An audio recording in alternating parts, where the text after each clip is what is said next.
Nous vous informons que ce programme est déconseillé aux moins de 12 ans. Bonsoir, Crime s'installe aujourd'hui dans le sud de la France puisque nous sommes à Nice. Bienvenue donc à Nice. Nous sommes installés très précisément sur le cours Saléa qui est l'un des lieux les plus connus ici dans la ville. Une ville qui compte un peu plus de 350 000 habitants et nous allons vous raconter ce soir 3 histoires, 3 faits divers qui se sont déroulés ici. En 2003, Christophe Dalmasso a 34 ans, il est à la tête d'une fortune estimée à 15 millions d'euros. Et lorsque sa voiture est retrouvée entièrement calcinée dans le quartier des Plaines, à Nice, et que son corps est introuvable, la piste du règlement de compte est la plus plausible. Mais pour la mère de la victime, le ou les coupables ne sont pas ceux que l'on croit. Entre succession, héritage et complot d'assassinat, nous allons vous raconter l'histoire d'une fortune qui a fait des envieux. Je veux savoir où il est mon fils. Qu'est-ce que t'as fait de mon fils?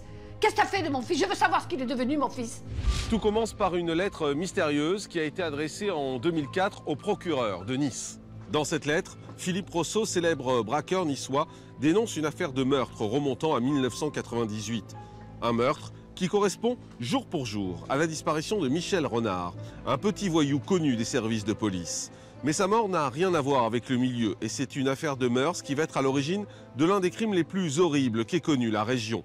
Sur fond de code d'honneur et de loi du silence, voici une histoire dont les détails font froid dans le dos et pour laquelle les meurtriers ne vont pas manquer d'imagination.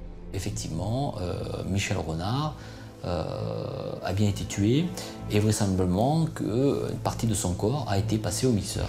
Nous allons également vous raconter ce soir l'histoire d'un grand aristocrate, un comte. Il s'appelait Anthony.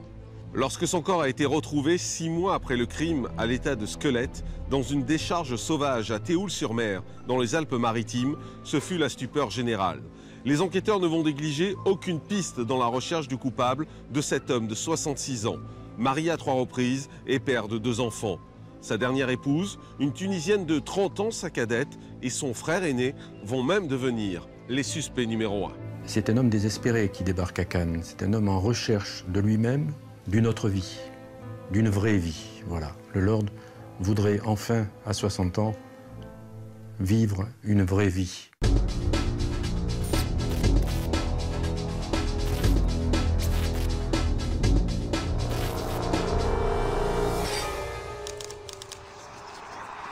Crime est toujours installé à Nice et nous allons maintenant vous raconter une histoire qui s'est déroulée le 9 septembre 2003. Ce jour-là, la voiture de Christophe Dalmasso est retrouvée calcinée. Christophe Dalmasso est à la tête d'une véritable fortune et très rapidement, les enquêteurs vont interpeller un jeune homme de 34 ans qui est un danseur brésilien. Mais au fur et à mesure que l'enquête avance, une autre personne va intervenir. Il s'agit de la propre fille adoptive de Christophe Dalmasso. Elle est soupçonnée par les enquêteurs d'avoir commandité le meurtre. Pourtant, au fur et à mesure que les jours passent, elle va finir par être blanchie par la justice. Alors que s'est-il vraiment passé? Et qui a commandité le meurtre de Christophe Dalmasso? Voici ce document pour Crime.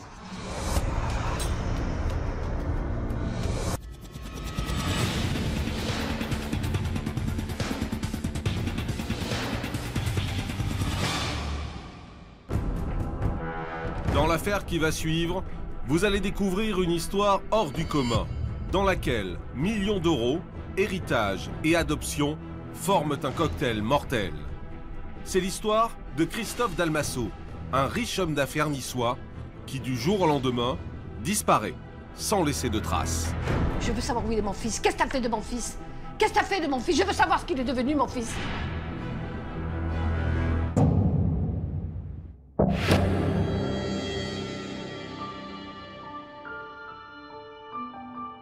Nice, au mois de septembre. L'été se prolonge en un automne doux et ensoleillé. La famille Dalmasso vit dans une belle propriété, sur les hauteurs, à quelques kilomètres de là. René et son mari, retraités, attendent l'un de leurs fils, Christophe, un riche homme d'affaires niçois de 34 ans, qui doit passer partager leur repas. Le 1er septembre, Christophe est venu manger à la maison. Mais Christophe avait l'air pressé. Il est parti vers 13h30. Et en partant, il a embrassé son papa, chose qu'il ne faisait jamais, qu'il ne faisait pas d'habitude. Et puis moi, je me suis mis, je le regardais partir. Et il m'a dit, à bientôt maman, à bientôt. Et après, à partir de là, je ne l'ai plus vu. On ne l'a plus vu. Avant de s'en aller, Christophe convient avec ses parents qu'il reviendra quelques jours plus tard pour accompagner son père, gravement malade, à l'hôpital. Le 4 septembre, Christophe n'est pas venu. Ça nous a intrigués, mais mon plus jeune fils me dit mais il a dû partir en voyage. Je dis mais c'est quand même drôle qu'il ne nous ait pas avertis. Mais bon, on s'est contenté de ça. Les jours passent, Christophe ne donne toujours pas de nouvelles. Chez les Dalmasso, l'inquiétude grandit. Cette disparition est particulièrement inquiétante à ce moment-là puisque son père est malade et donc il prend des nouvelles de son père tous les jours. Donc les parents vont être très inquiets très rapidement. Le 9 septembre 2009, quelques jours après la disparition de Christophe, son plus jeune frère, Laurent, va par hasard faire une découverte des plus troublantes dans le quartier de la Plaine, à Nice. C'est mon fils Laurent qui a été, quelques jours après, au concessionnaire BMW, chercher une pièce pour une voiture. Et là, au bord du trottoir, il y a une voiture calcinée. Il s'approche, elle était brûlée, mais il restait le numéro de la plaque. Donc là, il dit, mais c'est la voiture à mon frère. D'abord, il s'effondre. Et puis il rentre chez le concessionnaire, il demande, il dit, mais depuis quand cette voiture est là? Alors on lui dit, il y a quelques jours qu'elle est là, la voiture. Les parents de Christophe, au comble de l'inquiétude, vont alors faire une déposition au commissariat pour signaler la disparition de leur fils. Donc à partir de ce moment-là, on sait qu'il s'est passé quelque chose de grave. Donc il y a d'abord une ouverture pour disparition inquiétante. Les services de police vont commencer très rapidement à essayer d'auditionner le maximum de témoins, les parents, la famille proche. Et puis petit à petit, la vie de Christophe Dalmasso qui pose des questions, toutes ces questions qui vont être posées vont être autant de pistes. Les enquêteurs sentent qu'ils sont face à une affaire complexe qui va s'avérer difficile à résoudre. Ils n'ont que très peu d'indices, si ce n'est la carcasse de sa voiture de luxe ravagée par le feu. Alors, que s'est-il passé ces derniers jours dans la vie de Christophe pour qu'il disparaisse ainsi du jour au lendemain? L'homme d'affaires aurait-il été victime de sa fortune?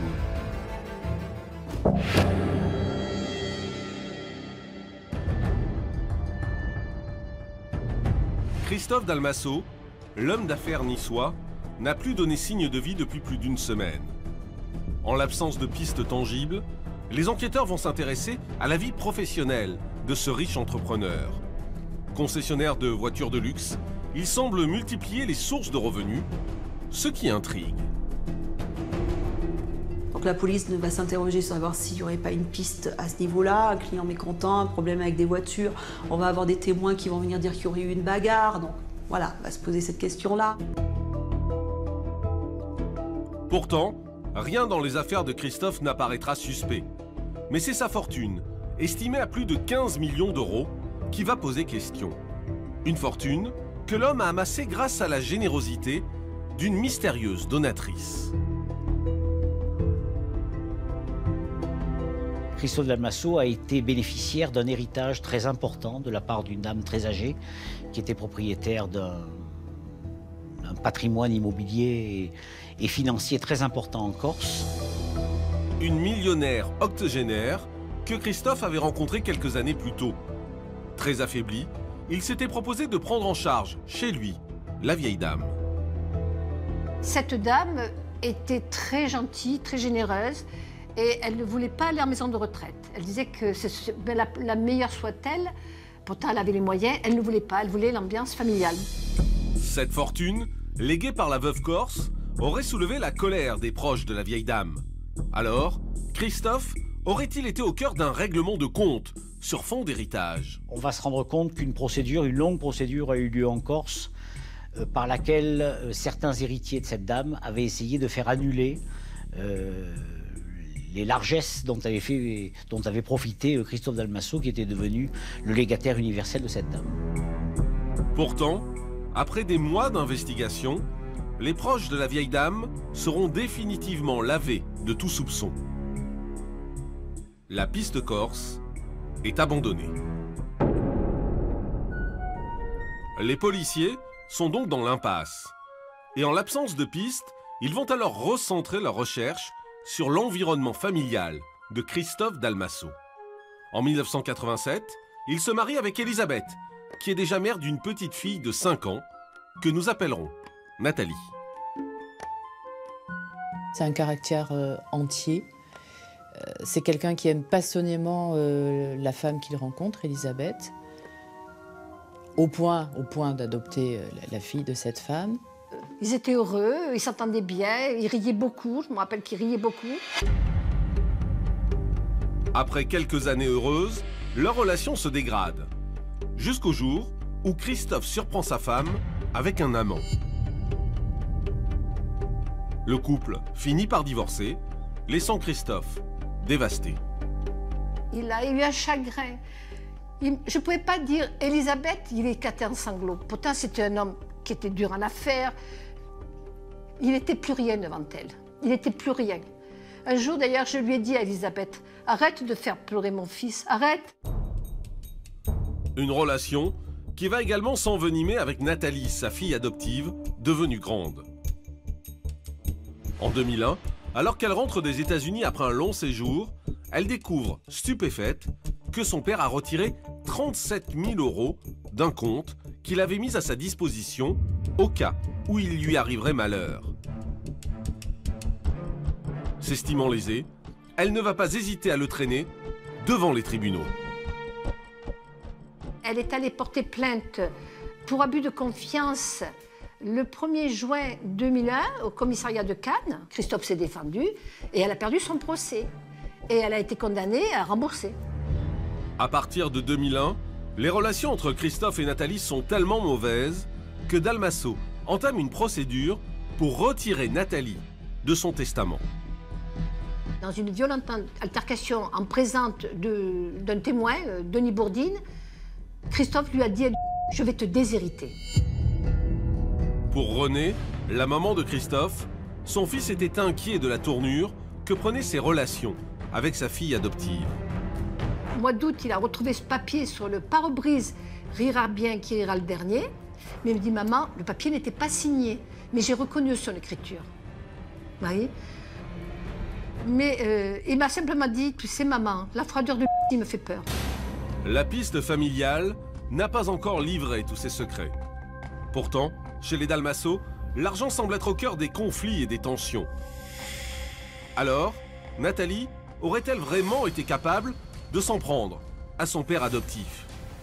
Ou s'agit-il pour les enquêteurs d'une fausse piste de plus?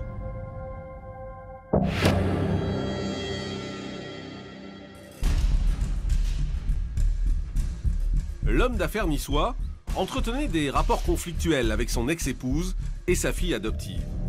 Les enquêteurs vont alors s'intéresser de près aux deux femmes.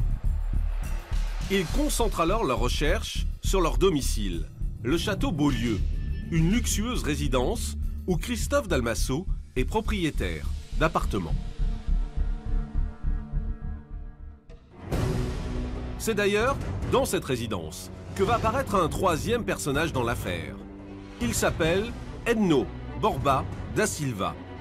Étonnamment, ce Brésilien sans papier et sans ressources occupe lui aussi un grand appartement au château Beaulieu. Et il semble très proche de Nathalie. Il est l'amant de... Et ils ont une relation aussi passionnée que fougueuse, que violente, que entrecoupée de périodes de rupture et des liens très particuliers.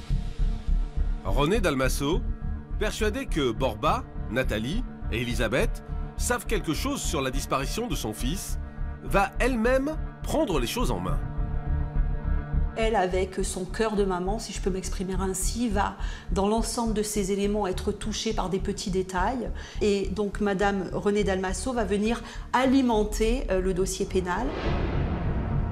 À force de persévérance, Renée va alors soutirer une information capitale à son ex-belle-fille. Elisabeth lui révèle être en possession de chèques appartenant à Christophe Dalmasso. Ce qui est très important, c'est que Elisabeth est en possession de ces chèques et que ces chèques lui ont été remis par Edno Borba da Silva.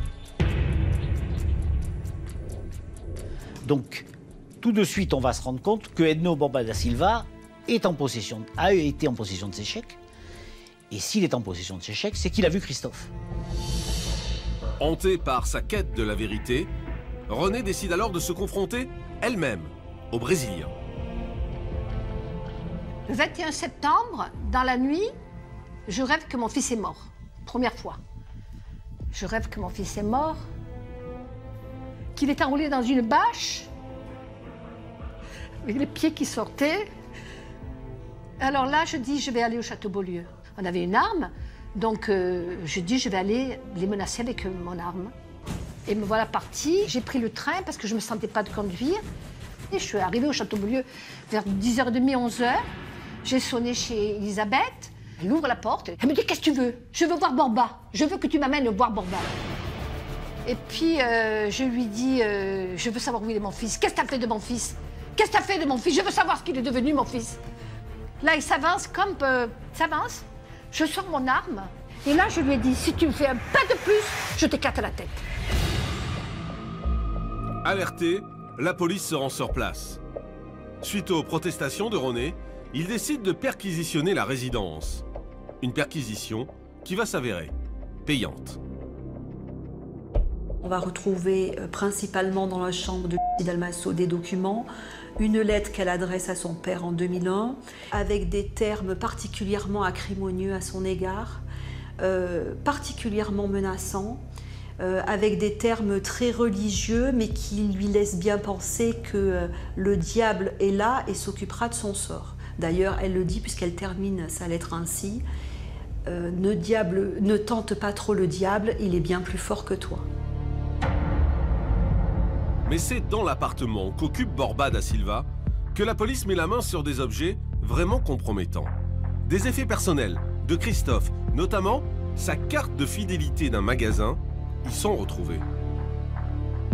Tout le monde s'accorde à dire qu'elle était nécessairement dans la banane de Christophe Dalmasso.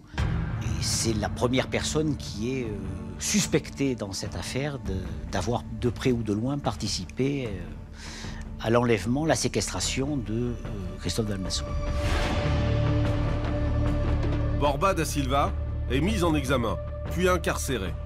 Quant à Nathalie, elle est placée en garde à vue, puis rapidement relâchée, faute de preuves. Alors, le Brésilien a-t-il finalement agi seul? Aurait-il supprimé l'homme d'affaires pour profiter de sa fortune? Et Nathalie, qui semble détester son beau-père, est-elle vraiment innocente?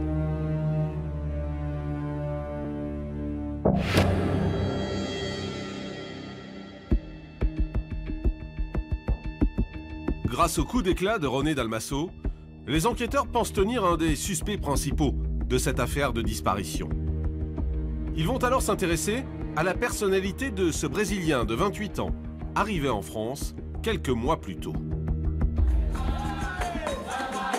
Il s'est mis avec un groupe de danseurs de capoeira et il va dans les artères principales de la ville de Nice et il danse la capoeira et après il passe de table en table récupérer un peu d'argent. Il vit de ça.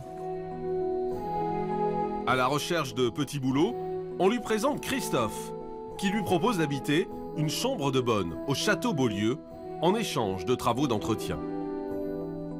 Alors, il rencontre Christophe Dalmasso assez rapidement après son arrivée en France. Christophe Dalmasso lui est présenté par un Brésilien et assez rapidement, vers le mois de mai ou le mois de juin, il fait la connaissance de la fille adoptive de Christophe Dalmasso, Dalmasso, et ils vont devenir amants. Apparemment, Borba tombe très très vite, c'est un coup de foudre pour lui. il tombe très vite amoureux, voire sous l'emprise de Une drôle d'idylle se noue entre cette étudiante en psychologie de 20 ans et le Brésilien. C'est une fille étrange, on dirait une fille à facettes. On n'arrive pas vraiment à la saisir, on n'arrive jamais vraiment à saisir qui est lui. C'est quelqu'un dont on s'aperçoit très très vite que tout ce qui est de l'ordre de la manipulation d'autrui l'intéresse. Dans les premières heures de sa mise en examen, Borba nie toute implication dans le meurtre de Christophe. Confus, l'homme change continuellement de version. Par exemple, comment a-t-il été en possession des chèques qui étaient détenus dans la banane de Christophe? Alors il va dire, c'est Christophe Dalmasso qui me les a donnés en échange d'un terrain que je possédais au Brésil. Enfin voilà, bon, ça va être absolument n'importe quoi pendant 4 mois. Nathalie est également entendue. Ses réponses ne varient pas. Selon elle, Borba a toujours affirmé que son père était parti vivre au Brésil. Elle déclare même avoir reçu de la part de Borba régulièrement des textos allant dans ce sens. Elle est persuadée que son père est en vie. Enfin, c'est ce qu'elle déclare tout au moins. Et pour elle, il est parti au Brésil. Et elle attend de ses nouvelles. C'est ce qu'elle va, pendant toutes ses auditions, maintenir. Selon elle, son père est parfaitement en vie. Il a eu l'envie de s'expatrier à un moment donné. Et il est parti au Brésil et il va revenir bientôt. Au mois d'août 2004, pratiquement 1 an après la mystérieuse disparition de Christophe, une découverte près de Nice va définitivement prouver que l'homme d'affaires n'était pas au Brésil. À plusieurs reprises, la mère va rejeter donc des ossements humains dont on va immédiatement se rendre compte et les identifier comme étant des ossements provenant du corps de Christophe Dalmasso. C'est pour René Dalmasso le moment tant redouté. Plus d'hésitation possible. Son fils adoré est mort. Bien entendu, c'était l'horreur. Mais je préférais savoir qu'il n'était pas séquestré, qu'il n'était pas torturé. Je préférais savoir. Finalement, je me suis sentie... c'est peut-être paradoxal ce que je dis, mais je me suis sentie soulagée de savoir qu'il était mort et qu'il n'était pas séquestré.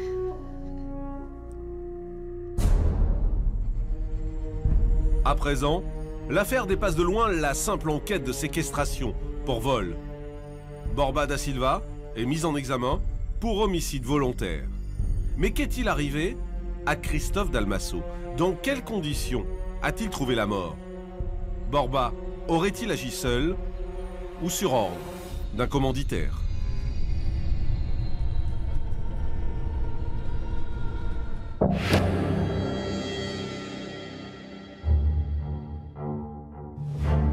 Depuis la découverte des restes du cadavre de Christophe Dalmasso, l'attitude de Borba a radicalement changé. En garde à vue, il explique que l'instigatrice du meurtre serait Nathalie. Edno Borba da Silva, dans ses déclarations, dira qu'il lui a d'abord demandé de tuer son père, qu'il a refusé, et que c'est dans ces conditions-là qu'elle a eu recours à des tueurs, et qu'ensuite, le crime ayant été fait, lui aurait dit voilà, c'est fait. Il raconte comment le piège aurait été mis en place par Nathalie.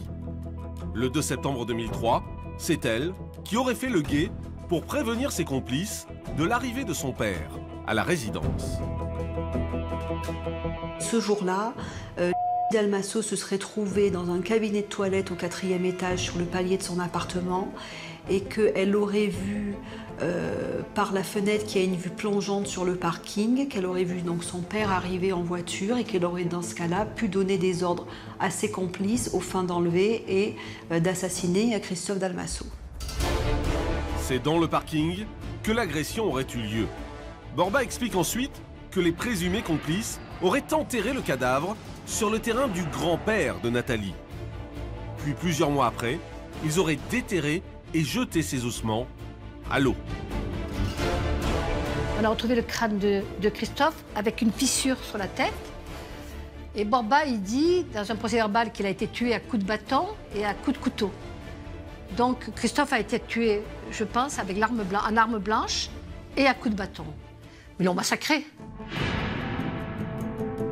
Une thèse que les enquêteurs prennent très au sérieux.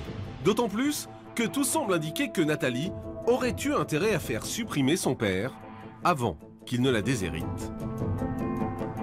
Christophe Dalmasso avait fait un testament en faveur de son frère. Il déshéritait Dalmasso, d'ailleurs testament dans lequel il demandait à son frère, au cas où il lui arrive quelque chose, de bien vouloir continuer l'action en désaveu de paternité vis-à-vis de Dalmasso qu'il avait intenté.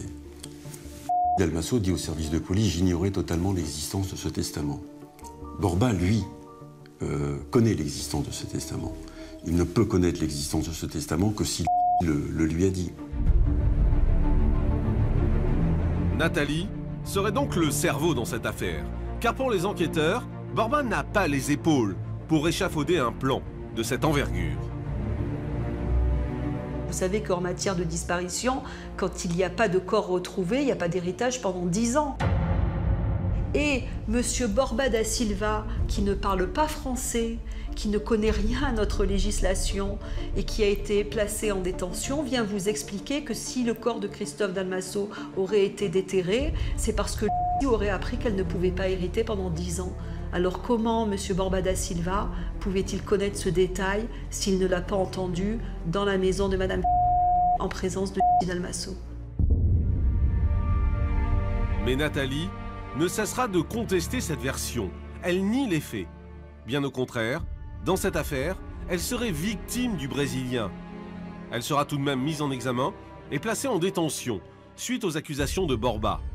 Seul le procès à venir pourra lever les zones d'ombre qui planent autour de ce dossier. Renée Dalmasso aura-t-elle enfin le nom de l'assassin de son fils?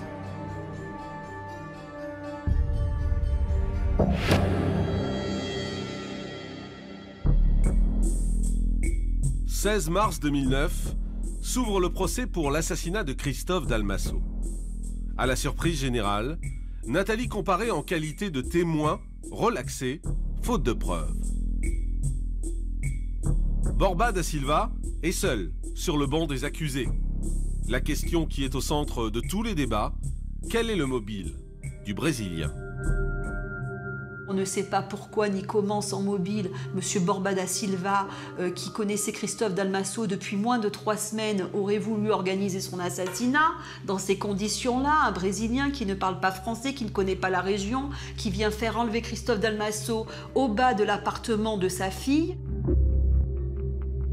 Alors que Nathalie n'est présente qu'en qualité de témoin, les experts qui se succèdent à la barre font des révélations bien embarrassantes pour la jeune femme. À commencer par les textos qu'elle aurait reçus de la main de Borba. Une expertise va être ordonnée dont la conclusion est la suivante. Les SMS, ces fameux SMS, c'est pas Borba qui les a écrits. D'abord parce qu'ils ont vraisemblablement été écrits par un francophone, avec des fautes dans la langue portugaise typiques des fautes qui peuvent être commises par un francophone et que de toute façon, ça n'est pas la façon de s'exprimer de Borba. Ce nouvel élément semble une fois de plus pointer du doigt Nathalie. Dalmasso s'est retrouvé confronté à ses propres élucubrations. Eh bien, mademoiselle Dalmasso ne pouvait plus faire la maligne telle qu'elle le faisait dans un cabinet d'instruction. Parce que dans un prétoire de cour d'assises, c'est beaucoup plus difficile de soutenir l'insoutenable. Devant les lacunes que semble présenter le dossier d'instruction, fait inédit, la présidente de la cour d'assises décide d'ajourner le procès.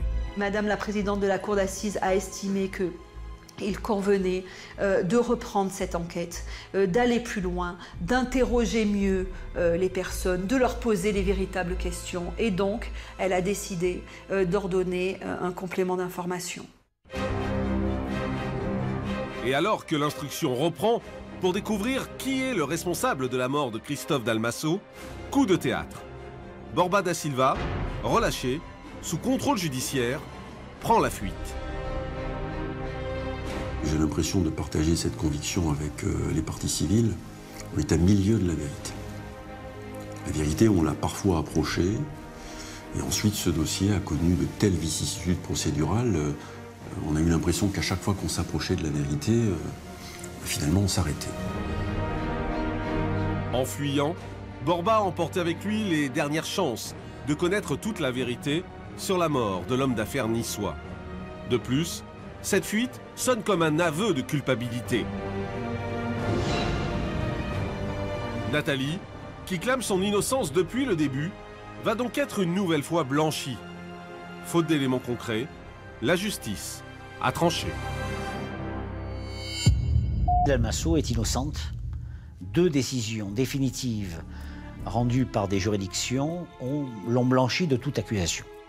Et tant qu'il n'y aura pas un élément nouveau, une découverte, quelque chose de probant, mettant en cause directement ou indirectement Dalmasso, les carottes sont cuites, la messe est dite, et Dalmasso ne sera plus jamais inquiété dans le cadre de cette affaire. Le procès s'est finalement déroulé en mars 2013. Les assises des Alpes-Maritimes ont condamné sans surprise le principal suspect, Borba, toujours en fuite, à la réclusion criminelle à perpétuité.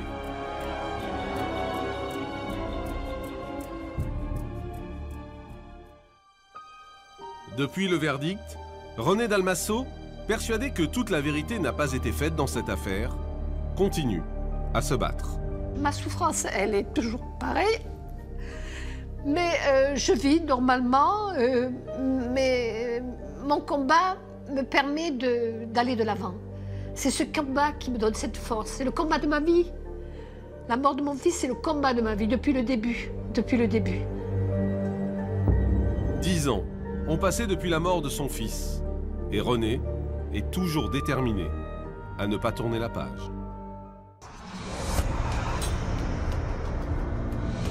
Nous sommes toujours installés à Nice, très précisément sur l'ancienne place du gouverneur. Avec nous, Christian Vallard. Bonsoir, merci d'être avec nous. Vous êtes doyen de la faculté de droit ici à Nice. C'est vrai que quand on évoque Nice, on pense instantanément à l'argent, au luxe, à de belles maisons. Est-ce que cela déclenche une criminalité particulière ? Oui, dans le sens où, comme c'est un lieu où, comme vous l'indiquez, il y a énormément de choses intéressantes pour les prédateurs, ceci suscite un intérêt certain. Par exemple, on pourra y revenir, pour les cambriolages, ou aussi pour les vols à l'arraché, ou lors de certaines fêtes comme le carnaval. Est-ce qu'il y a des zones plus dangereuses que d'autres à Nice, des quartiers plus dangereux ? Oui, ce sont d'ailleurs des quartiers qui ont été mis en zone de sécurité prioritaire. Le secteur des Moulins, de l'Ariane, de Bon Voyage, de Nice Nord. Mais le centre-ville, où se concentrent les touristes et les commerces, est aussi une zone à risque. Zone de sécurité prioritaire, qu'est-ce que ça veut dire concrètement ? Ce sont des zones où le renforcement, la coordination entre forces de sécurité de l'État, police, gendarmerie, puis le parquet, puis avec la commune, etc., sont plus importantes, avec en principe des moyens supplémentaires qui doivent être accordés. Ce sont considérés comme des zones particulièrement criminogènes où l'insécurité, les incivilités sont plus développées qu'ailleurs. Alors Nice, c'est aussi l'Italie, Monaco, la Méditerranée. Ce sont donc des zones qui se retrouvent à un carrefour de criminalité ? Oui. Et on peut évoquer à ce propos, ça fait souvent fantasmer sur la Côte d'Azur, les présences de différentes mafias. Qui n'y agissent pas, mais qui s'y replient ou qui font des investissements, si je puis dire. Enfin, du blanchiment, pour être clair. La mafia est-elle présente à Nice ? Certaines branches de la mafia, de la 'Ndrangheta et de la Camorra. Un certain nombre de leurs chefs, les dernières années, ont été arrêtés ici, d'ailleurs, assez fréquemment. On n'est pas très loin de Marseille. Est-ce que la criminalité est différente à Nice et à Marseille ? Oui, ce qui saute aux yeux, si je puis dire, c'est les crimes de sang. Les homicides entre truands, dont on sait qu'à Marseille ou encore sont très nombreux. Ici, 2 chiffres sont révélateurs. Depuis 2008, 85 meurtres pour règlement de compte à Marseille, 8 à Nice. Revenons sur la délinquance ici à Nice. Délinquance, c'est en particulier du vol dans les maisons, beaucoup de cambriolages. Alors ils ont baissé. En 5 ans, sur Nice, il y a eu une baisse de près de 12% des cambriolages. Alors c'est une des spécialités, si on peut dire, locales, dans des quartiers comme Cimier, parce qu'il y a de l'argent, ce sont des zones riches. Mais ça a baissé. En revanche, je dis, ce qui a augmenté, ce sont les vols à la tire. Le quatrième particulier, des vols à l'arraché, entre autres des colliers et des bijoux en or. On voit pourquoi le prix de l'or a triplé, hein, donc évidemment ça attire effectivement pas mal. Et surtout l'année dernière, et là ça continue, des braquages. Le crime est toujours installé ici à Nice et nous allons maintenant vous raconter une affaire terrible qui a fait la une de l'actualité en 2004. La presse avait d'ailleurs surnommé cette affaire le tueur au mixeur puisque le corps de la victime avait été découpé et broyé dans un mixeur afin de disparaître. Cette affaire a débuté par la lettre d'un célèbre braqueur niçois, une lettre adressée au procureur de la République dans laquelle il dénonce un meurtre qui aurait été commis 6 ans plus tôt. Et vous allez voir que l'enquête va aller de rebondissement en rebondissement. Voici ce document pour Crime.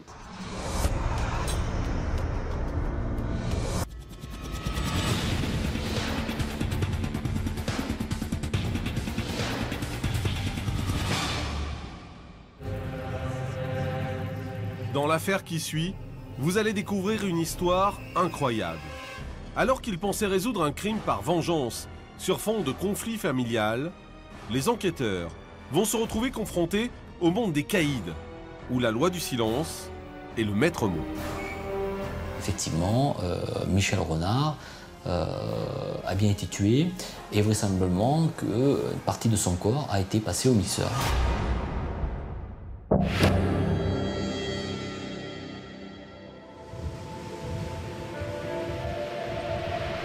Nous sommes à Nice. L'automne est doux et sur la promenade des Anglais, nombreux sont ceux qui profitent des derniers rayons du soleil de la saison. C'est dans ce cadre paisible que va se dérouler un des crimes les plus barbares et mystérieux qu'ait connu la ville. On est dans les quartiers nord de Nice, on est bien loin du chic de la promenade des Anglais. Et c'est dans les quartiers nord, dans les quartiers pauvres de Nice que va se dérouler cette affaire qui a défrayé la chronique. Le 15 novembre 1998, Alexandra Martin, 18 ans, se présente au commissariat central de Nice pour faire une déposition pour le moins inquiétante. Son beau-père, Michel Renard, aurait disparu depuis plus de 24 heures sans donner signe de vie. Alexandra Martin se rend compte que Michel Renard a quitté le domicile donc familial. Comment elle s'en rend compte? Tout simplement par le fait qu'il n'y ait plus ses vêtements dans les armoires et qu'il n'y ait plus non plus les papiers de Michel Renard. Depuis la mort de sa mère, Alexandra et ses 2 demi-sœurs, âgées de 10 et 11 ans, vivent seules avec leur père, dans un quartier populaire au nord de Nice. Il est très attaché à ses filles. Et ce silence est d'autant plus étonnant que cela ne lui ressemble pas. Elle dit qu'elle est inquiète parce qu'apparemment ce n'est pas dans les habitudes de Michel Renard d'abandonner sa famille. Michel Renard qui est seul à cette époque-là pour élever ses 2 filles et sa belle-fille Alexandra Martin. Les jours et les semaines passent sans que Michel Renard ne réapparaisse. En 2001, cette disparition est classée sans suite. Avec le temps, Alexandra prend peu à peu les rênes de la famille. Mais alors, que s'est-il passé pour qu'un homme disparaisse du jour au lendemain? S'agit-il d'un départ volontaire? Ou pire, l'homme a-t-il été victime d'un crime?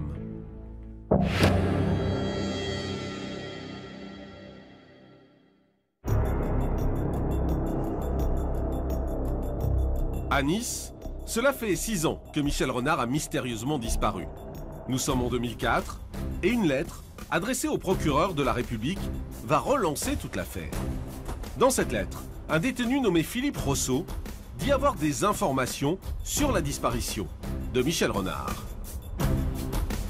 Dans ce courrier, il va faire effectivement mention de la disparition de Michel Renard. Et il va indiquer qu'il ne s'agit pas d'un départ volontaire de Michel Renard, mais finalement d'un assassinat. Des accusations graves que ce braqueur de 29 ans a rédigé du fond de sa cellule de la prison de Châteauroux. Intrigué par le courrier de Rousseau, le procureur de la République sollicite les services des gendarmes pour qu'il l'auditionne dans sa cellule. Dans son audition, Philippe Rousseau déclare qu'il entretenait donc une relation avec Alexandra Martin, une relation qu'il avait depuis peu, en 1998.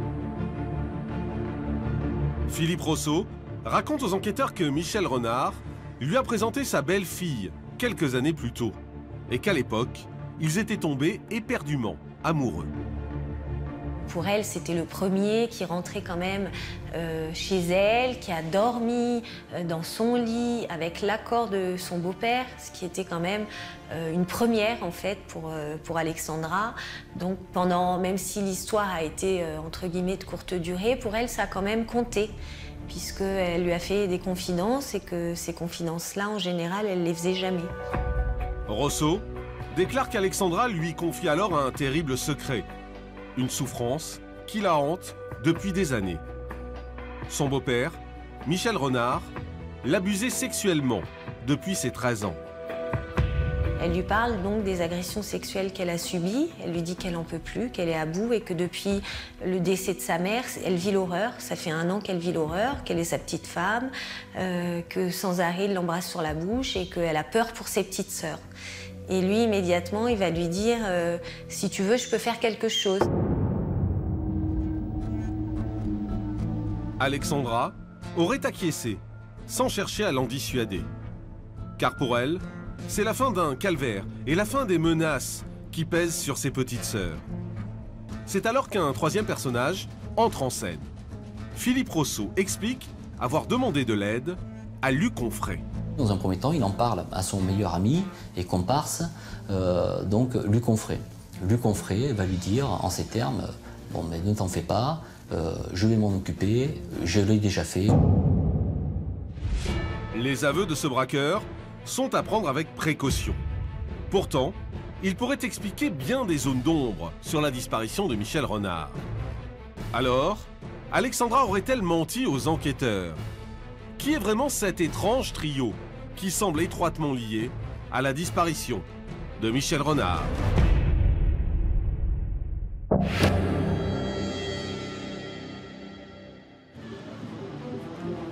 Suite à la lettre de dénonciation de Philippe Rosso, il faut attendre l'année 2008 pour qu'une enquête judiciaire s'ouvre sur l'affaire Renard. Les gendarmes s'intéressent dans un premier temps à la personnalité de ce délateur et de Luc Onfray, son complice présumé. Rosso, c'est quelqu'un qui n'a pas peur, et en plus c'est quelqu'un qui aime vraisemblablement l'argent, qui aime paraître. C'est quelqu'un qui a un charisme et une autorité naturelle sur les autres. Luc Onfray, c'est un garçon qui est vulnérable, c'est un garçon qui est très isolé et qui apparemment est en recherche d'affect et va finalement trouver ce côté affectif tout simplement en la personne de Philippe Rosso. Philippe Rosso et Luc Onfray se sont rencontrés en 1996. Ensemble, ils commettent une quinzaine de braquages. En 1999, ils tombent tous les deux et sont condamnés à de lourdes peines de prison. Le 5 février 2008, Luc Onfray, bénéficiant d'un aménagement de peine, sort. Les enquêteurs décident alors de le mettre sous surveillance, 24 heures sur 24. Donc à ce moment-là, on apprend que Luc Onfray a une vie plutôt classique pour quelqu'un qui sort de prison, c'est-à-dire que c'est quelqu'un qui se cherche, qui ne sait pas ce qu'il va faire de sa vie encore. Il a dans l'idée de montrer une micro-société de jardinage. C'est un garçon qui est relativement cultivé, qui aime le théâtre, qui aime le cinéma, qui aime les expositions, où il va régulièrement avec ses amis justement et son ami. Luc Onfray a tout du bandit repenti. Rien dans sa vie ne fait de lui le meurtrier que décrit Rosso. Parallèlement à l'enquête de personnalité, une perquisition est menée au domicile de Rosso, au 24 rue d'Abray. L'expert scientifique va découvrir de nombreuses traces de sang. S'agirait-il du sang de Michel Renard? Au cours donc de ces constatations, nous pourrons lire en conclusion qu'il a repéré ou il a décelé 17 zones positives. Donc quand on dit zones positives, c'est des zones où il y a eu du sang. Mais après tant d'années, l'ADN ne sera malheureusement pas exploitable. Pour les gendarmes, cela représente tout de même une avancée considérable dans leur enquête. On a été agréablement surpris, finalement, des résultats, même si un profil ADN n'a pas été extrait, le fait qu'il y ait ces 17 zones positives nous a confortés dans notre enquête et nous a confortés dans la crédibilité des propos, des révélations faites par Philippe Rousseau. Les enquêteurs sont désormais convaincus qu'ils ont affaire à un homicide. Mais en l'absence de preuves tangibles, impossible d'appréhender les suspects. Ils vont alors placer Rosso et Alexandra sur écoute. Une stratégie qui va s'avérer payante. C'est en janvier, donc début janvier 2009, qu'on va intercepter plusieurs communications de Philippe Rousseau avec Alexandra Martine. Et parmi une de ces communications, ils vont aborder le sujet du boucher. Les enquêteurs, grâce à des écoutes précédentes, savent que le boucher est le surnom donné à Onfray par Alexandra et Rosso. Et ils vont parler de lui comme quelqu'un d'ignoble, de froid, qui peut agir de façon froide dans ces moments-là. Donc ils disent que cette période-là, c'est une période importante de leur vie et qu'ils pourraient écrire un livre là-dessus. Cela fait bientôt 1 an que l'enquête a commencé. À ce stade, de nombreuses zones d'ombre demeurent. Luc Onfray a-t-il participé au crime, comme le soutient Rosso? Le sang retrouvé est-il bien celui de Michel Renard? Et si oui, quel est le rôle réel qu'Alexandra a joué dans ce scénario macabre?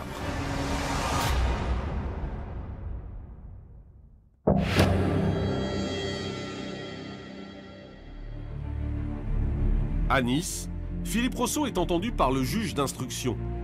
Dans son bureau, il livre alors le récit détaillé de la journée du 14 novembre 1998, le jour où Michel Renard aurait été assassiné dans des conditions incroyablement barbares. Pour commencer, Rousseau raconte le plan machiavélique que lui, Alexandra et Onfray, son complice présumé, ont échafaudé pour supprimer Renard. Alors pour faire sortir Michel Renard tôt le matin, il n'y a pas 50 solutions, il faut lui proposer quelque chose. Donc ils vont lui proposer un braquage sur Aix-en-Provence. Et de ce fait, ils vont obliger donc Michel Renard à sortir de chez lui. Rousseau demande alors à Alexandra de lui procurer des somnifères. Rousseau dit à Alexandra qu'on va les utiliser pour l'endormir. Donc Alexandra accepte et elle donnera le tube de Lexomil entier à Philippe Rousseau sans savoir exactement quand est-ce qu'il va commettre les faits, quand est-ce et avec qui et où. Le piège se referme alors sur Renard. Il quitte son appartement et monte dans la voiture qui l'attend devant chez lui.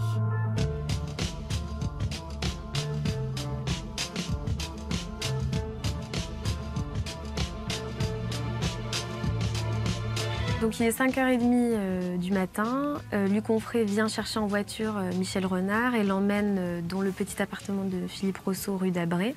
Donc et là, en attendant que le somnifère fasse effet, les 3 hommes se mettent à jouer aux échecs dans l'appartement. Les somnifères tardant à faire effet, Rousseau raconte être descendu, acheter des croissants en bas de l'appartement. À son retour, quelques minutes plus tard, il découvre Renard, mort. Onfray, dit-il, l'a supprimé dans ce laps de temps. Philippe Rousseau dit qu'il a retrouvé donc Michel Renard dans sa chambre, allongé sur le dos, avec une mare de sang donc au niveau de la tête, et la tête dans un plastique pour protéger donc la moquette de sa chambre. Donc Philippe Rousseau va dire que c'est Luc Onfray qui a tué Michel Renard. Et ensuite, tout va s'enchaîner de façon rapide, où Luc Onfray va dire « Bon, maintenant, tu quittes le logement et je vais m'occuper de tout. » Rousseau laisse alors Onfray faire disparaître le cadavre et il retourne chez Alexandra pour la prévenir que le plan a marché. Il lui demande de vider les étagères des vêtements de Michel Renard, puis ils se mettent en route pour le commissariat afin de déclarer sa disparition. Sur le chemin du retour, Rousseau s'arrête pour déposer des cigarettes et un sandwich à Onfray. Une fois qu'il arrive en bas de son domicile, il va dire à Alexandra Martine de rester dans la voiture. Lui va monter Et là, il va décrire une scène d'horreur où il va dire que quand il arrive sur le palier de la porte de son logement, la porte lui est ouverte par Luc Onfray. Ensuite, il va se diriger vers la salle de bain. Luc Onfray va dire non, non, rentre pas, je vais te donner ce que tu as besoin, mais n'entre pas, c'est un vrai carnage. Aussi inimaginable que cela puisse paraître, Onfray a trouvé une méthode radicale pour faire disparaître le corps de Michel Renard.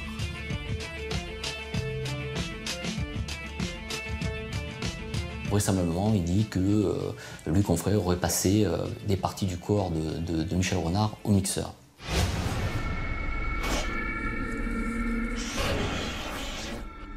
Luc Onfray va effectivement couper le corps, mixer les chairs dans le mixeur, faire disparaître sous forme de liquide les chairs de sa victime, les mettre pendant 3 jours dans les toilettes, tirer la chasse, tandis que les os sont retirés, mis dans des sacs de jute et jetés dans un endroit qui ne sera jamais révélé ni par M. Onfray, ni par les enquêteurs, puisqu'on ne le connaît toujours pas à l'heure actuelle.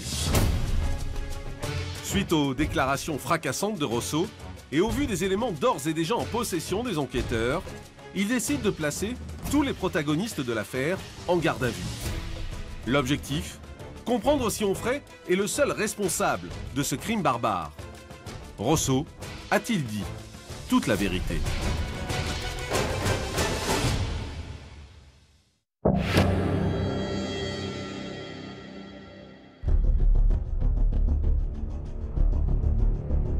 Le 5 février 2009, à 6 h du matin, les gendarmes interpellent Luc Onfray.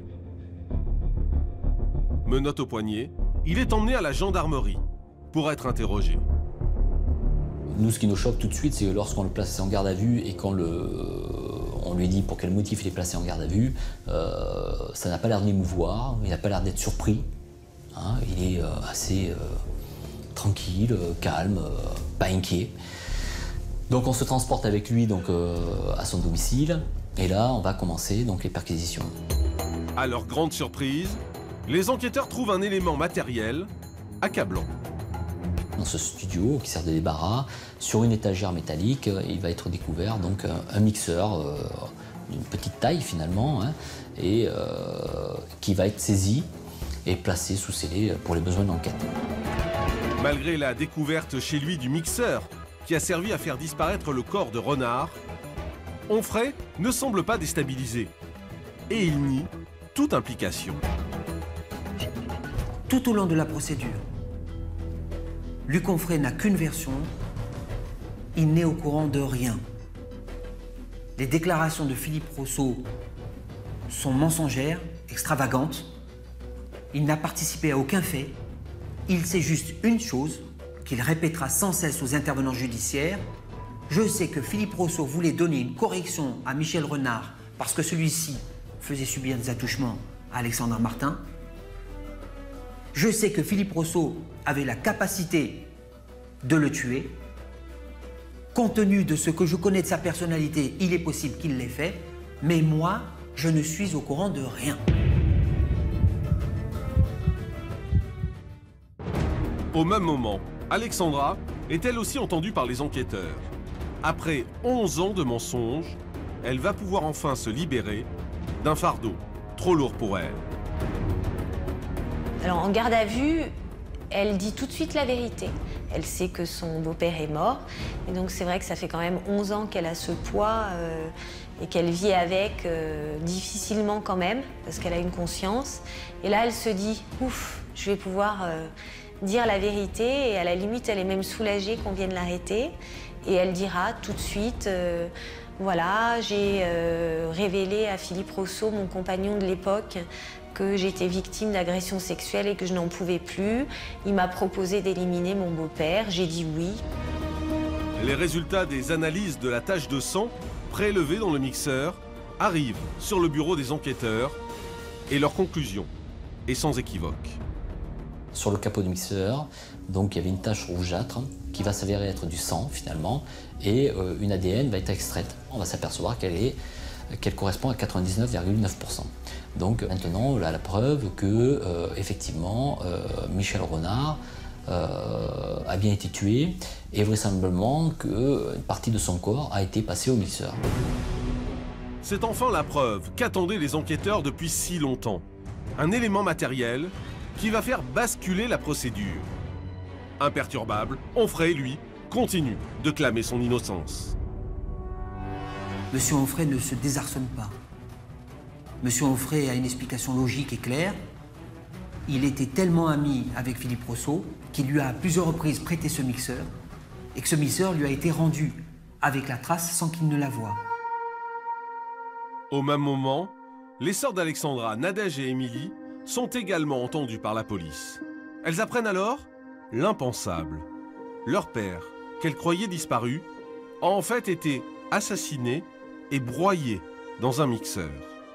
Et la complice de cet assassinat n'est autre que leur sœur, Alexandra. Elles ont été extrêmement choquées, blessées, d'apprendre que cette sœur qui avait remplacé leur mère et qui les avait élevées depuis tant d'années était complice de l'assassinat de leur père. Un choc terrible qui va pourtant très vite faire place au pardon.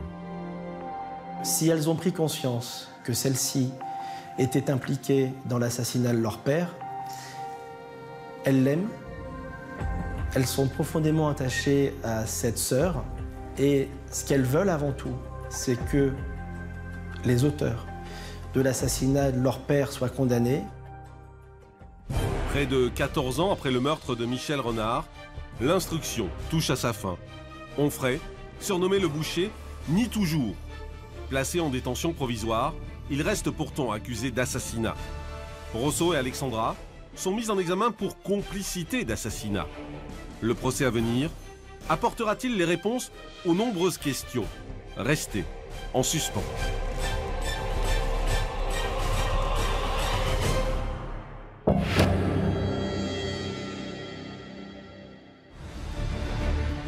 Le 16 janvier 2012, le procès s'ouvre devant la cour d'assises de Nice. À la surprise générale, alors qu'ils sont jugés pour complicité d'assassinat, Alexandra et Rousseau comparaissent libres. Onfray, accusé d'avoir tué Michel Renard, va dès le début de l'audience faire des révélations effroyables. Lorsque les assises s'ouvrent, évidemment, solennité, tout le monde se lève. Et lorsque M. Onfray est invité à prendre la parole, devant 200 personnes, devant des magistrats, devant des jurés stupéfaits, il annonce, pour la première fois, après 3 années de procédure, qu'il a effectivement coupé et dépecé une partie du corps de Michel Renard. Le premier moment de stupeur passé, la présidente de la cour d'assises s'adresse à Luc Onfray pour essayer de comprendre l'inimaginable. Mais comment avez-vous pu faire pareille chose? Comment avez-vous pu supporter une telle vision? Comment avez-vous pu vivre avec cela? Parce que dans la salle d'assises ne prédomine plus la recherche de la vérité, ne prédomine plus la répartition des rôles, ne prédomine plus la nécessité de mettre à jour les mensonges de Rousseau, mais seulement l'horreur, une odeur de sang qui se dégage des paroles de M. Onfray. Et coup de théâtre, quand Luc Onfray avoue finalement sa participation active au fait. Il entraîne dans sa chute Philippe Rousseau. Il révèle que ce dernier aurait tué Michel Renard en l'étranglant avec un fil électrique. Lui se serait contenté de donner un dernier coup de marteau pour s'assurer que Renard était bien mort. Sur les responsabilités, M. Onfray s'explique également et dénonce Philippe Rousseau comme celui qui a voulu et qui a tué Michel Renard. M. Onfray réajuste les rôles parce qu'il fait comprendre à la cour d'assises que Philippe Rousseau n'est pas la chèvre innocente qui se décrivait comme telle, mais bien l'orchestrateur, celui qui a voulu et organiser et puis effectivement tuer Michel Renard. Au cours du procès, les responsabilités de chacun vont peu à peu se dessiner. Le vrai visage de Rosso est très loin du simple compagnon dévoué. Il serait en réalité un meurtrier froid qui avait méthodiquement planifié l'assassinat de Michel Renard. L'assassinat de Michel Renard a été présenté par Philippe Rosso comme étant, on pourrait employer cette expression presque comme un acte chevaleresque. Un acte qui était nécessaire pour protéger Alexandra Martine et protéger, comme on les appelait, les petites. Mais en fait, derrière ce mobile noble, il se cache un mobile bien plus crapuleux, qui est le mobile des braquages que Michel Renard a commis avec Philippe Rosso et Luc Onfray. Et Michel Renard, qui n'avait jamais commis de braquage auparavant et qui n'était pas habitué, contrairement à Philippe Rosso, s'est vanté à d'autres amis d'avoir commis ce braquage, etc.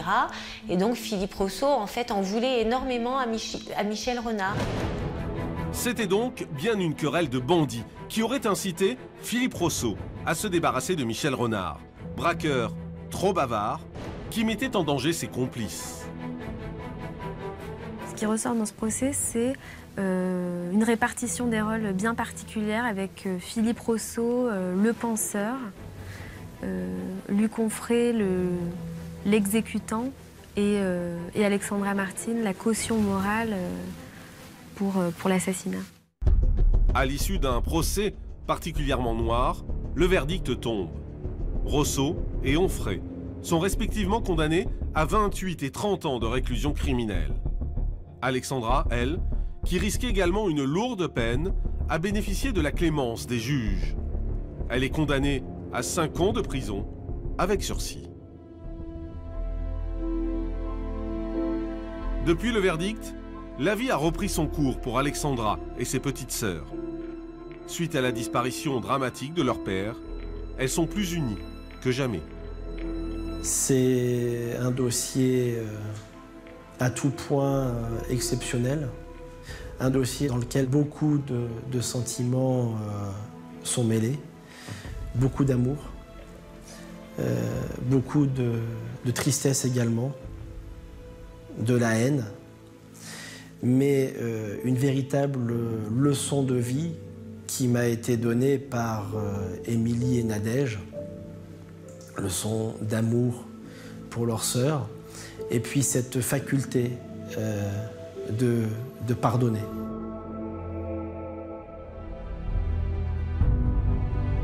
À Nice, l'affaire du tueur au mixeur restera à jamais ancrée dans les annales judiciaires.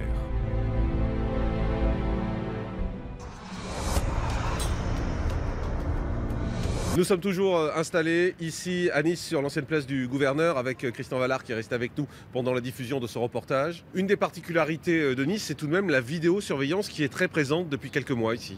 Depuis 2010, elle a fait que se développer. On arrive à peu près à 750 caméras. Fait une caméra pour 10 km², enfin grosso modo. Et c'est la ville la plus vidéosurveillée de... Vidéo protégée, pour employer le nouveau terme légal, vidéo protégée de France. En 2012, il y a eu 600 interpellations grâce au système de vidéo protégée, qui est un système avec un logiciel intelligent, pas une caméra qui se contente de filmer. Elle repère, par exemple, s'il y a une agression, s'il y a des cris, c'est plus perfectionné. Est-ce qu'il y a des brigades d'intervention qui ont été mises en place également? Oui, pas pour la criminalité haute, c'est le rôle de la police nationale, mais dans d'autres domaines. Brigade équestre, brigade pour la tranquillité de la voie publique qui circule la nuit. Le maire veut développer aussi la police de proximité, de plus en plus d'accompagnement aux victimes, brigade canine, brigade pour l'environnement. Donc il y a 8 brigades spécialisées dans la police municipale niçoise. Quand on parle de Nice, on pense souvent à la prostitution, en particulier une prostitution venue des pays de l'Est. C'est un fait. Grosso modo, il y a à peu près 400 prostituées, tout confondu, sur les trottoirs. Quand on parle de pays de l'Est, on fantasme toujours sur les Russes. Il n'y en a quasiment pas. En revanche, il y a un certain nombre de Roumaines, de Bulgares, qui ont été assez nombreux. D'Albanaises, c'était il y a quelques années. Ça s'est un peu calmé avec le milieu albanais. Beaucoup de Nigérianes, donc c'est une autre proximité. Et puis, mais c'est une criminalité différente, des travestis, généralement, eux, venus d'Amérique latine. Est-ce que c'est un réseau de prostitution organisé ? Oui, sauf pour le cas particulier des travestis, ce sont des réseaux organisés, en particulier bulgares. L'un d'eux a été démantelé d'ailleurs il y a quelques temps et ça arrive régulièrement. Nous sommes toujours installés ici à Nice et nous allons maintenant vous raconter l'histoire du comte Anthony Ashley Cooper. C'est une histoire qui s'est déroulée en 2004. Le comte a disparu pendant 6 mois, 6 longs mois pendant lesquels personne ne savait où il était. Son corps va être retrouvé dans une décharge publique à plusieurs kilomètres de son lieu de résidence. Très vite, les enquêteurs vont soupçonner la propre femme du comte qui n'avait que 25 ans. Elle s'était alliée avec son propre frère. Les équipes de crime sont donc retournées sur place pour tenter de comprendre ce qui avait pu se passer.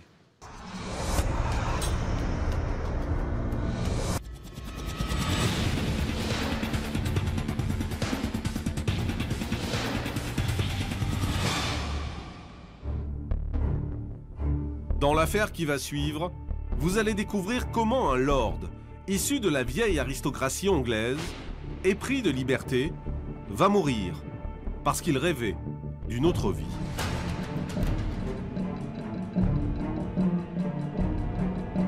C'est un homme désespéré qui débarque à Cannes. C'est un homme en recherche de lui-même, d'une autre vie, d'une vraie vie. Voilà. Le lord voudrait enfin, à 60 ans, vivre une vraie vie.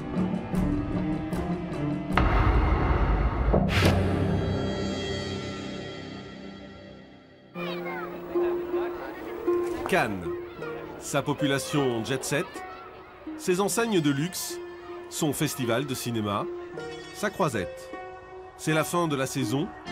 Quelques touristes s'attardent encore sur la plage déserte, sous un pâle soleil d'automne.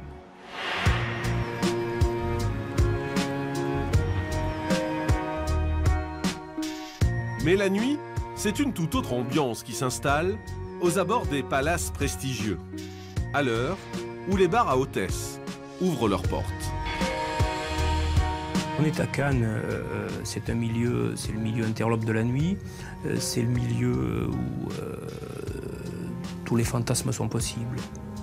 Sur Cannes, à partir du moment où on y met le prix. Les bars sont ouverts, les enseignes commencent à clignoter. À partir de 22-23 heures, c'est le temple de la perdition qui s'ouvre.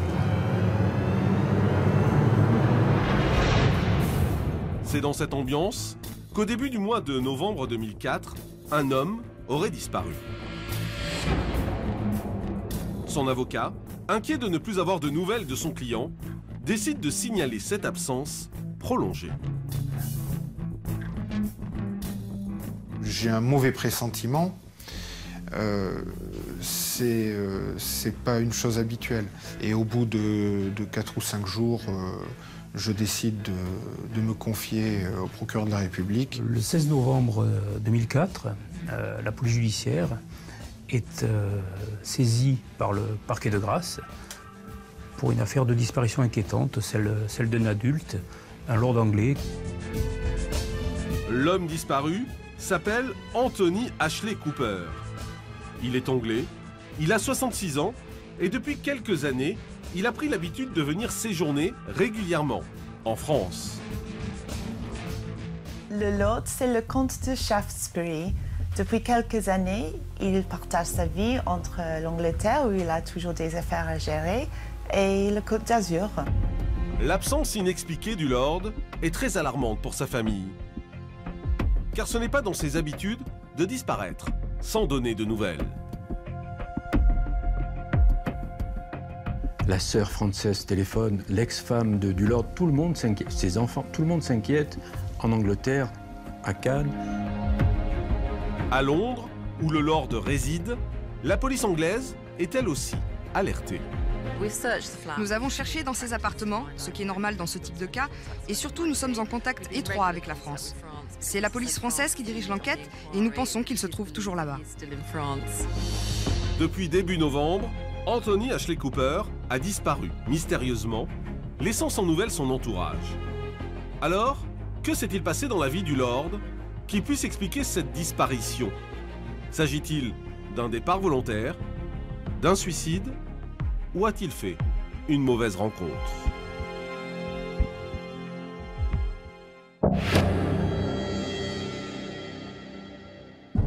À Cannes, cela fait maintenant 10 jours que le comte de Shaftesbury n'a plus donné signe de vie.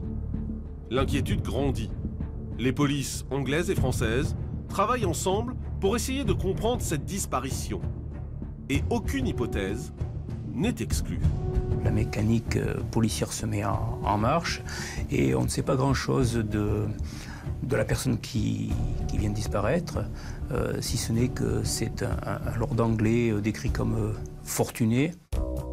Anthony Ashley Cooper n'est pas n'importe qui. Ce lord appartient à une lignée d'aristocrates anglais très ancienne. Ses ancêtres se sont même illustrés dans l'histoire de l'Angleterre. Étant l'aîné de sa famille, il a hérité de toute la fortune de son père. Le lord anglais, c'est un homme richissime, un héritier, un rentier de haute lignée, qui donne l'impression de s'être trompé d'existence. Il arrive à 60 ans, il démissionne de la Chambre des Lords et il décide d'avoir une autre vie. 1999 est une année noire pour Anthony Ashley Cooper. Après avoir quitté la Chambre des Lords, il apprend la mort de sa mère et il ne s'en remettra pas. Sa vie va alors prendre une toute autre tournure.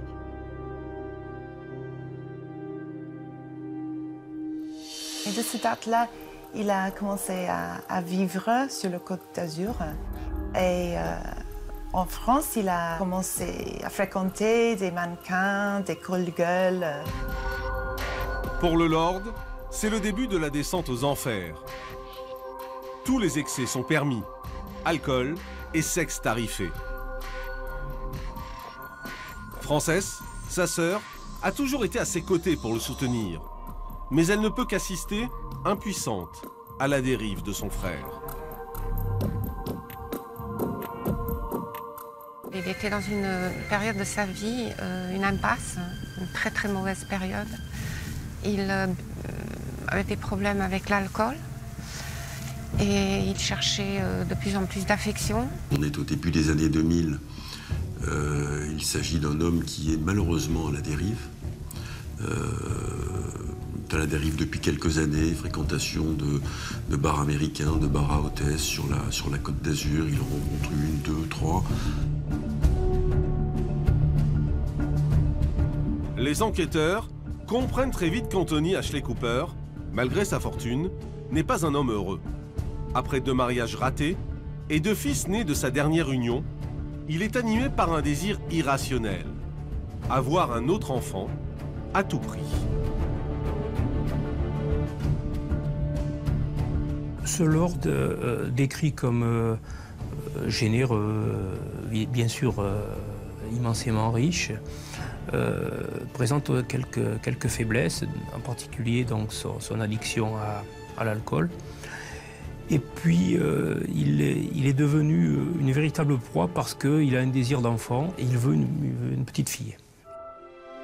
À la recherche de l'âme sœur, le lord va alors fréquenter assidûment les bars à hôtesse. Des bars où il est attendu, les bras ouverts. Le lord anglais avait rendez-vous à Cannes avec une escort girl. C'est le nom bien français d'une prostituée. Et malheureusement, l'escort girl n'a pas pu se déplacer ce soir-là.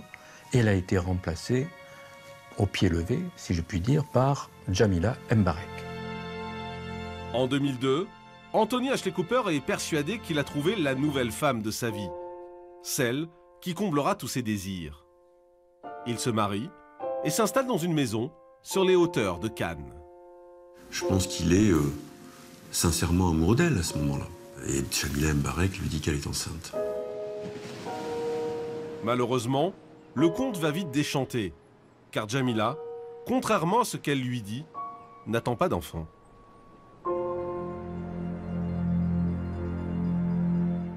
Jamila dit que après une période que je qualifierais de calme, de bleu, le comte retombe dans ses démons, à savoir qu'il aime sortir le soir, la nuit, et qu'il aime la bringue, quoi. C'est ce qu'elle dit, et elle ne le supporte pas.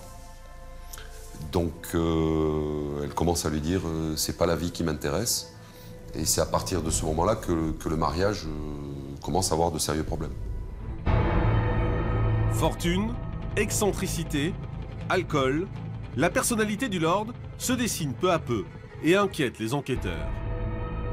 Et si quelqu'un avait tenté d'abuser de sa fortune? A-t-il été victime de son mode de vie?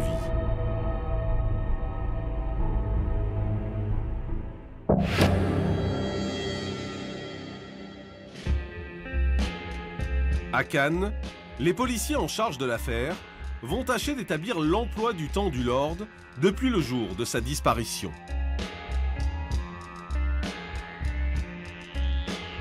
Lorsque nous sommes saisis, la disparition date de 10 jours, donc aux alentours du 5 novembre. Et en faisant des investigations, on détermine que le comte est arrivé sur la Côte d'Azur le 3. Arrivé de Londres, le lord passe alors la nuit du 4 novembre dans un palace de la Croisette. Un des employés de l'hôtel raconte aux enquêteurs qu'il a vu Anthony Ashley Cooper filer dans la matinée, déclarant qu'il allait chercher sa femme. Et on détermine que son épouse, Jamila, l'a vu pour la dernière fois le vendredi 5 novembre aux alentours de midi, midi et demi. C'est un élément important dans la mesure où, à partir du vendredi 5 novembre 16h04, plus de son, plus d'image. Sa femme, Jamila, entendue par la police, va faire des déclarations pour le moins inquiétantes. Jamila dit le comte est arrivé à l'appartement vers midi en taxi. Et elle nous dit mon mari est arrivé comme ça lui est déjà arrivé à plusieurs reprises, complètement alcoolisé, c'est-à-dire ivre, couvert d'urine et d'excréments. Il était désargenté, j'ai dû le dépanner d'une centaine d'euros. Et il est reparti comme il était venu. Et elle précise, il ne faut pas s'inquiéter parce qu'il a l'habitude de disparaître. Il est sans doute avec une fille en train de roucouler dans un coin et il va réapparaître comme il a disparu. Le témoignage de Jamila laisse perplexes les enquêteurs. Aurait-elle dit toute la vérité? Des soupçons confirmés par une information de taille. Le lord fréquente depuis quelques mois une nouvelle femme, une certaine Nadia.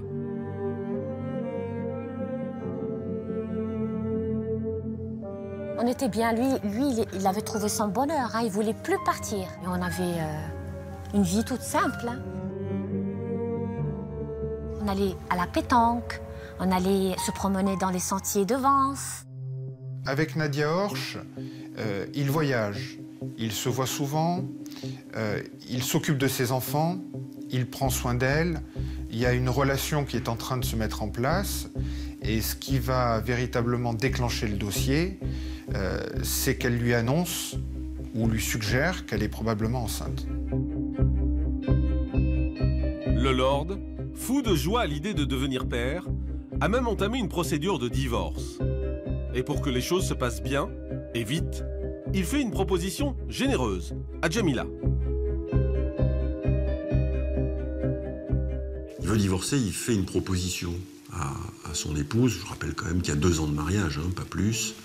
Il lui offre, on a évoqué une somme de 300 000 ou 400 000 euros à l'époque. Je rappelle quand même qu'il lui a fait donation d'un appartement à Cannes d'une valeur proche d'1 million d'euros, d'un moulin dans le Gers d'une valeur de 300 000 à 400 000 euros. Donc il lui offre de conserver ses biens ainsi qu'une somme supplémentaire de 300 000 ou 400 000 euros. Jamila Mbarek ne l'entend pas comme ça. Elle veut environ 20 fois plus. Un divorce, une fortune en jeu, des déclarations confuses. Il n'en faut pas plus à la police pour placer Jamila sur écoute. 4 mois après la disparition de son mari, elle est hospitalisée à l'hôpital des Broussailles à Cannes. C'est à ce moment précis que l'enquête va prendre un nouveau virage. Les services de police captent une conversation téléphonique entre Naïma Mbarek et l'avocat de Jamila Mbarek. Et la sœur me dit écoutez, il faut qu'elle vous parle, il faut qu'elle vous voie, elle a des choses à vous dire.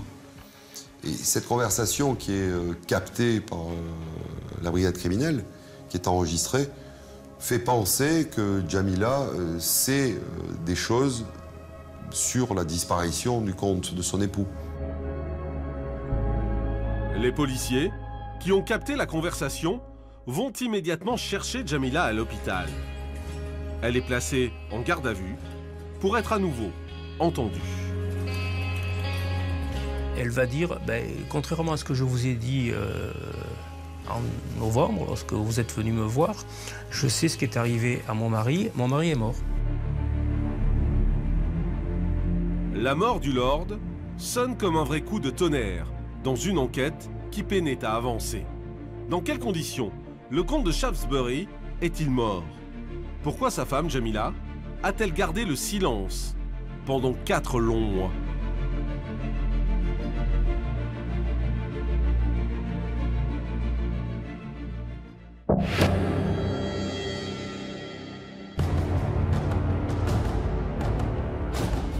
À la police judiciaire de Nice, Jamila doit maintenant s'expliquer sur la mort de son mari, le Lord Shaftesbury.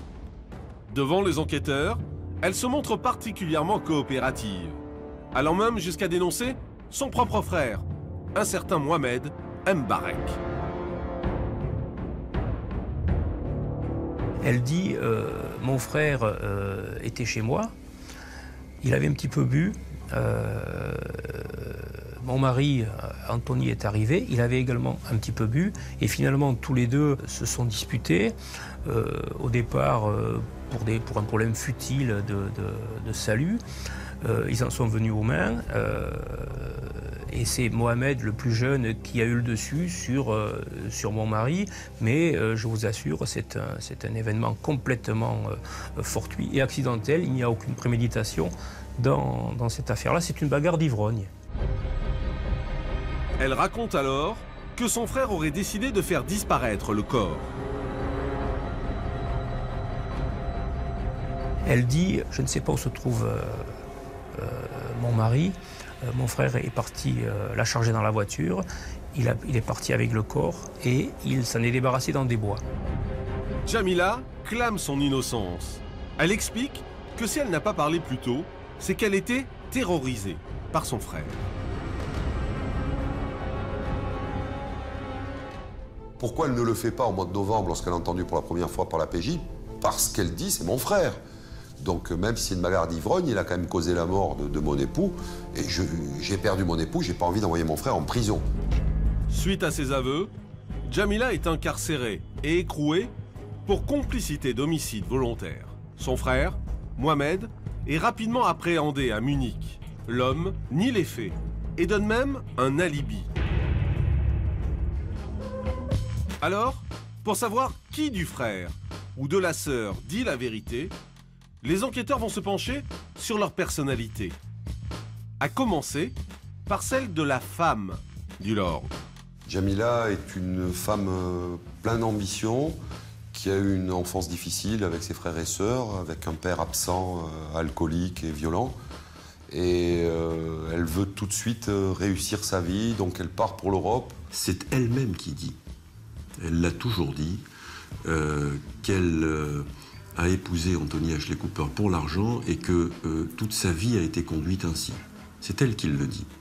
Elle dit qu'à chaque fois qu'elle a eu à choisir un amant ou un compagnon, elle l'a fait uniquement en fonction de sa capacité à assumer ses besoins financiers. Son frère, Mohamed, quant à lui, vit beaucoup plus modestement. Ouvrier le jour, voiturier la nuit, il peine à boucler ses fins de mois.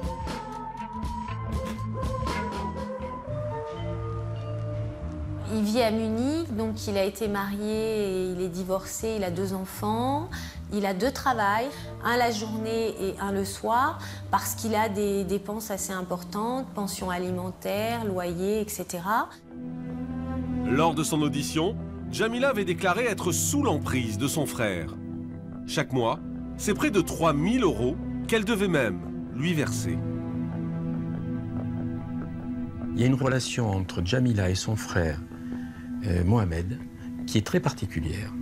C'est un peu une relation de dominant à dominé. On est aux prises avec un homme qui a un petit emploi du côté de Munich. Et sa sœur, eh bien écoutez, il la rançonne apparemment, parce que régulièrement, elle lui verse des sommes d'argent qui lui permettent de vivre correctement, lui et ses enfants, à Munich. Et les investigations menées à Munich vont rapidement montrer que l'alibi de Mohamed ne tient pas la route. Dos au mur, il finit par craquer et avouer qu'il est l'auteur du meurtre d'Anthony Ashley Cooper. Dans cette déposition-là, il ne dira plus la même chose. Il dira que c'est lui qui, au cours d'une dispute violente, s'est bagarré avec le lord et lui a donné un coup de poing au niveau du cou qui a entraîné sa mort. 5 mois après la disparition du lord, Mohamed est à son tour incarcéré pour homicide volontaire. L'enquête a fait un grand pas, mais de nombreuses zones d'ombre demeurent. Quel est le mobile de ce meurtre? Et où le corps a-t-il été transporté?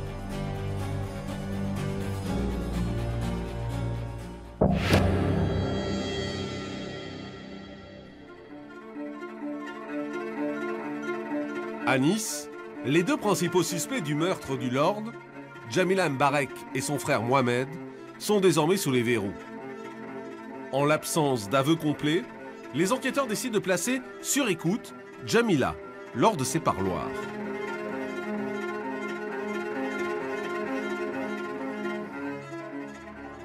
Dans cette écoute parloir qui a lieu en mars ou avril 2005, il s'agit donc d'une conversation entre Jamila Mbarek et Naïma Mbarek, sa sœur, dans laquelle, je dirais, il y a tout.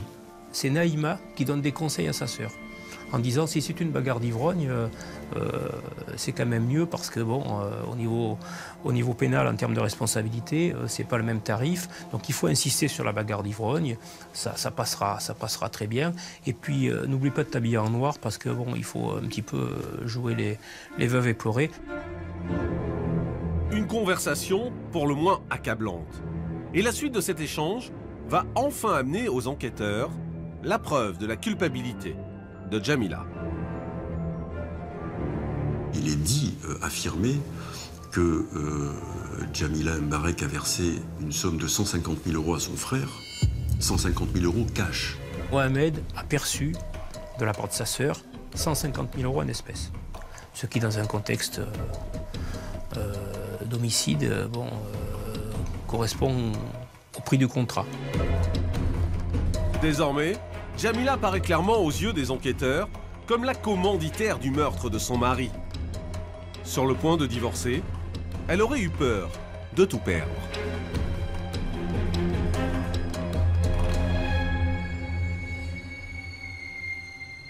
Il s'agit d'essayer de se mettre dans l'esprit de Jamila Mbarek à ce moment-là. À ce moment-là, c'est la panique totale. Il faut oublier qu'ils sont quand même séparés depuis plusieurs mois, qu'il est en train de refaire sa vie avec une autre jeune femme, Nadia Horch. Donc elle pense qu'elle va tout perdre.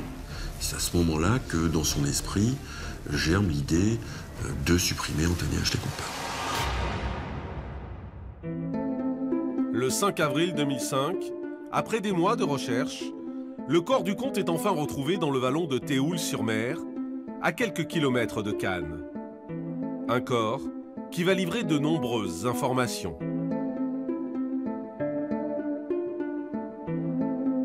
C'est un corps qui se trouve dans une décharge sauvage, au milieu d'immondices, au milieu de détritus, au milieu de gravats. On va trouver le corps, plus exactement, on va trouver ce qu'il en reste.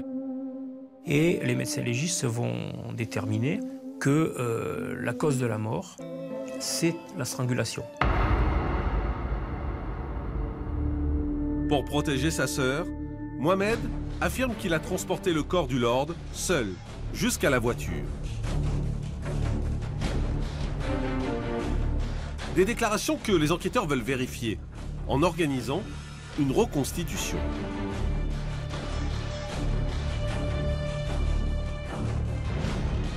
À l'occasion de la reconstitution, on s'aperçoit que Jamila a aidé Mohamed à porter le corps Entre l'appartement et la voiture, il y a de la distance, il y a des volets de marche, il y a un jardin à traverser. Donc Mohamed n'a pas pu agir seul pour transporter ce corps dans la voiture. C'est un nouvel élément à charge pour Jamila, qui vient démontrer que le crime a bien été prémédité par ses soins. Son portable accroche une borne dans la zone la veille. Donc le jeudi, la veille où le compte disparaît. On considère qu'à ce moment-là, elle est allée repérer l'endroit. Alors que l'instruction touche à sa fin et que les enquêteurs pensent avoir dénoué les grandes lignes de cette affaire, les deux accusés continuent de maintenir la même version. Il s'agirait juste d'une bagarre d'ivrogne qui aurait mal tourné. Le procès à venir permettra-t-il à la famille du Lord de connaître toute la vérité sur ce jour du 5 novembre 2004.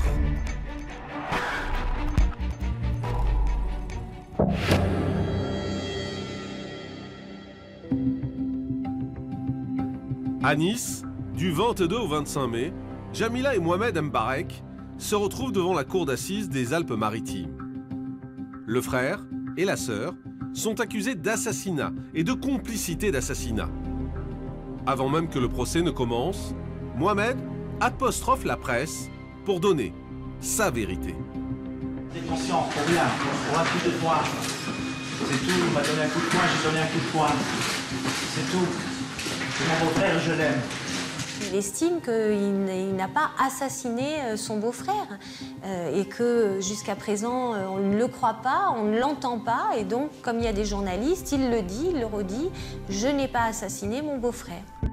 Tout comme son frère, à la barre, Jamila ne cesse de clamer son innocence, assurant que le Lord est mort de façon accidentelle.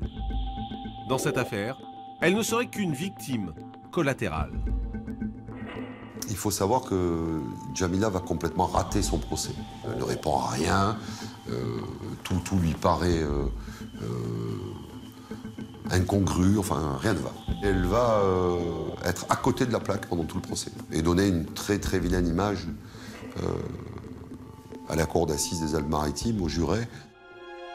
D'autant plus que le mobile du crime ne semble faire aucun doute aux yeux de la cour.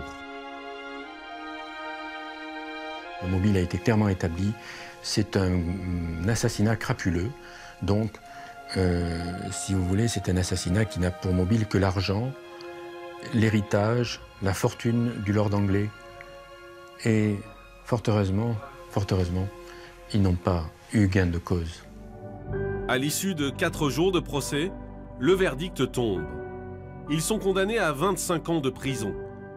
Un vrai soulagement pour la famille d'Anthony Ashley Cooper. Pour Frances, la sœur du Lord, la dignité de son frère a été défendue. Justice a été rendue et ce qui est très important, c'est qu'ils ont tous les deux eu la même peine puisqu'ils étaient tous les deux responsables. Voilà. Comment vous vous sentez? Libérés. Jamila fait immédiatement appel de cette décision de justice. 2 ans plus tard, lors du second procès, une fois de plus, elle nie en bloc toute responsabilité dans ce crime. Les jurés seront cette fois plus cléments. Elle est condamnée à 20 ans, soit 5 ans de moins qu'en première instance. Un verdict qui met un point final au destin tragique d'Anthony Ashley Cooper. Il avait reçu une éducation de lord, il avait une vie de lord, et c'est un monde qui pour lui était dangereux. Il en a payé le prix. Rien ne prédestinait le Lord à cette mort. Sa quête d'amour lui aura été fatale.